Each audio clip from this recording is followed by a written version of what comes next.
আচ্ছা, কুরবানির দিন আমরা পশুগুলোকে কি করি বলেন সবাই আওয়াজ করে? জবাই। জবাই মানে তো এটা মেরেই ফেলতেছি, একটু পরে তো টুকরো টুকরো করে গোশতগুলো খাবো। আরে এটা তো খাবো, এটা তো মেরেই ফেলবো। বিষ্ণু বলে না, জবাইয়ের মধ্যেও মুমিনের জবাইয়ের ভেতরেও ইহসানের পরশ থাকা চাই।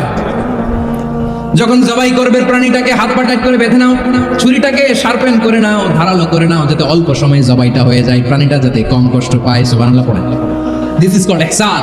আল্লাহ তাআলা যেমনি আদলের আদেশ করেছেন, ন্যায় বিচার জাস্টিস এনশিওর করতে বলেছেন, সমাজে ইহসানের ব্যবহার, ইহসানের অনুশীলন তিনি করতে বলেছেন। এজন্য মুমিনের প্রতিটি কাজে, আমার চট্টগ্রামের ভাইরা আমার দিকে তাকান, খেয়াল করে শুনুন, মুমিন জীবনের প্রতিটি কাজে ইহসানের পরশ থাকা চাই। এরপর আল্লাহ বললেন, আমি তোমাদেরকে ইহসানের আদেশ দেই। ইন্নাল্লাহা ইয়া'মুরু বিল আদলি ওয়াল ইহসান। আমি তোমাদেরকে যেমনি আদলের নির্দেশনা দেই, তেমনি ভাবে তোমাদেরকে ইহসানের নির্দেশনা দেই। ইহসান, আওয়াজ করে সবাই বলেন তো ইহসান। ইহসান মানে কারো প্রতি সফট হার্টেড হওয়া, মহানুভব হওয়া, অনুগ্রহ পরায়ণ হওয়া, অনুগ্রহশীল হওয়া, একে অপরের প্রতি দয়াদ্র হওয়া। একে অপরের প্রতি দয়াদ্র অনুগ্রহশীল হওয়া ছাড়া মানবিক সমাজ কঠিনকালে গঠন করা সম্ভব না। প্রিয় ভাইরা, সুন্দর আচরণ দিয়ে, ইহসান দিয়ে যা জয় করা যায়, নরম আচরণ দিয়ে যেটা অর্জন করা যায়, কঠোরতা দিয়ে সেটা করা যায় না। বিষ্ণু ইসলাম ইহসান দিয়ে, কোমল আচরণ দিয়ে, তার অনুগ্রহ দিয়ে তিনি অনেক কাফিরের হৃদয়কে জয় করে ফেলেছেন। সাইয়েদনা সুমামা ইবনে উসাল রাদিয়াল্লাহু তাআলা আনহুর কথা মনে পড়ে যায়। তিনি ছিলেন ইয়ামামার বাদশা। মদিনাতে বিশ্বনবীকে হত্যা করার নিয়তে এসেছিলেন, গোপনে গোপনে বিশ্বনবীকে হত্যা করে আবার ইয়ামামাতে তিনি ফিরে যাবেন। কিন্তু কি অবাক করা কাণ্ড, হত্যা করতে পারে নাই, সাহাবাদের হাতে তিনি ধরা পড়ে গেলেন। সাইয়েদনা সুমামা ইবনে উসাল রাদিয়াল্লাহু তাআলা আনহু হত্যার নিয়তে আসলেন, কিন্তু হত্যা করতে পারলেন না। সাহাবারা ওনাকে ধরে ফেললেন, ধরে মসজিদে নববীর পিলারের মধ্যে বেঁধে রাখলেন। সুমামা ইবনে উসাল, সিরাত থেকে শুনি, সিরাত থেকে শোনাচ্ছি, রাদিয়াল্লাহু তাআলা আনহু ইয়ামামার অধিপতি ছিলেন। বিশ্বনবীকে হত্যার জন্য আসছেন, ধরা পড়ে গেছেন, এখন মসজিদে নববীতে বেঁধে রাখছে, তার মানে বন্দী। তো এখন স্ট্যাটাস কি? বন্দী, ক্যাপ্টিভ। তো বিষ্ণু ইসলাম সাহাবাদেরকে বললেন, তার খোঁজ খবর নিও, সুমামা ইবনে উসালের খোঁজ খবর নিও। সাহাবার বলেন, ইয়া রাসূলুল্লাহ, আপনাকে হত্যা করতে এসেছে, তার তো কঠিন ক্যাপিটাল পানিশমেন্ট হওয়া দরকার, কঠিন শাস্তি হওয়া দরকার। বিষ্ণু বললেন, না, আমি যেটা জানি তোমরা সেটা জানো না, তোমরা সুমামার সাথে ভালো আচরণ করো। বিশ্বনবী সুমামার কাছে গেলেন। প্রথম দিন যে তিনি কালেমার দাওয়াত দিলেন, ইমানের দাওয়াত দিলেন, ইসলামের দাওয়াত দিলেন, রিসালাতের দাওয়াত দিলেন, আখিরাতের দাওয়াত দিলেন। পরের দিন যে বিশ্বনবী সালাতের দাওয়াত দিলেন, যাকাতের দাওয়াত দিলেন, ইসলাম কি, কিভাবে, কেমন করে পালন করতে হয়, চমৎকার আর্টিকুলেট করতে শুরু করলেন।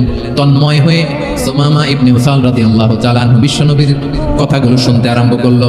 একদিন নয়, 2 দিন নয়, টানা 3 দিন বিশ্বনবী সুমামার কাছে ইসলামকে প্রেজেন্ট করেছেন, উপস্থাপন করেছেন। আওয়াজ করে বলেন, কয় দিন? 3 দিন। 3 দিন মসজিদে নববীতে বাঁধা। আর সাহাবীদেরকে বললেন, তার খোঁজ খবর নিও, তোমরা যে রুটি বানাও এর মধ্যে সবচেয়ে ভালো আটার রুটিটা তারে দিও, সবচেয়ে রিফাইন্ড খেজুর, যেটা পিওর খেজুর, এটা তারে দিও।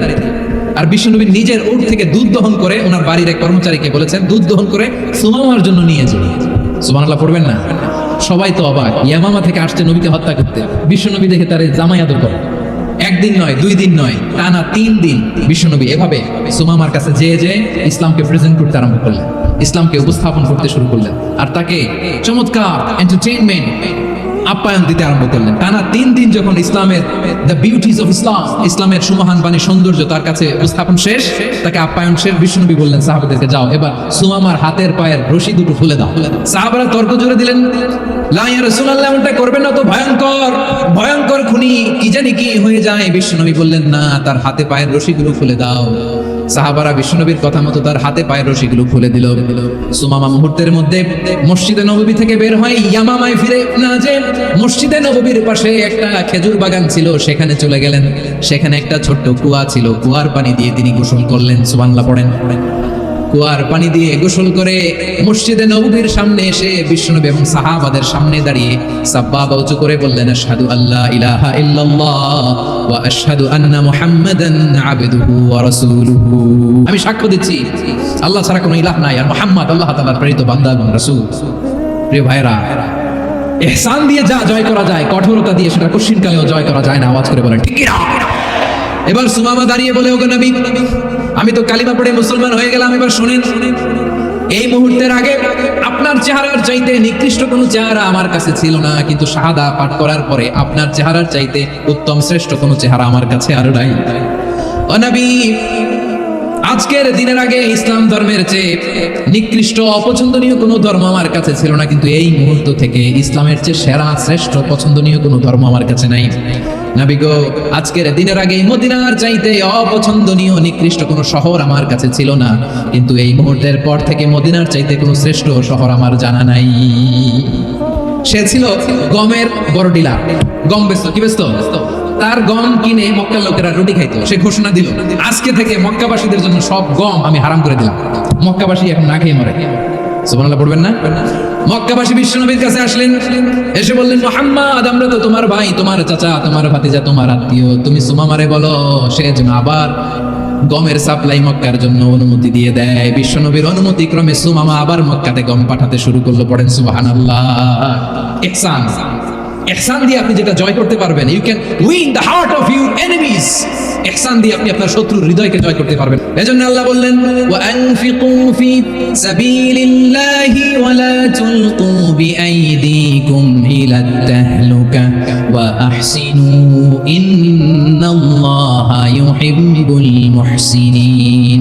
তোমরা আল্লাহর রাস্তায় দান করবে আর নিজেরা নিজেদেরকে ধ্বংসের হাতে ঠেলে দিও না। তোমরা একে অপরের প্রতি ইহসান করবে, কারণ ইহসানকারীদেরকে আল্লাহ বড় ভালোবাসে। সুবহানাল্লাহ পড়ে। আবার সূরা রহমান আল্লাহ বললেন, হাল জাযাউল ইহসানি ইল্লাল ইহসান ফাবিআইয়ি আলা, সবাই পড়েন, ফাবিআইয়ি আলা রাব্বিকুমা তুকাযযিবান।